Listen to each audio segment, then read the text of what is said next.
Зошто беше одбиен предлогот Република Илинденска Македонија од страна на Грција, кога во медиумите беше потенцирано дека двајцата премиери постигнале договор кој што ќе биде ерга омнес, и дали тврдењето од грчка страна дека Македонија прифатила ерга омнес важи за кој било друг предлог што ќе биде прифатен од двете страни.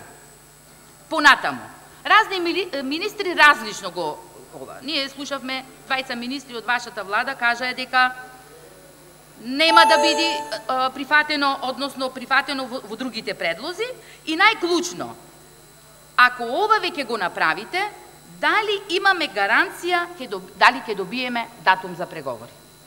Ова го интересира македонскиот народ, до мене, моите гласачи поставуваат прашања и сакам денес да добијам, ама на вистина да добијам искрени одговори.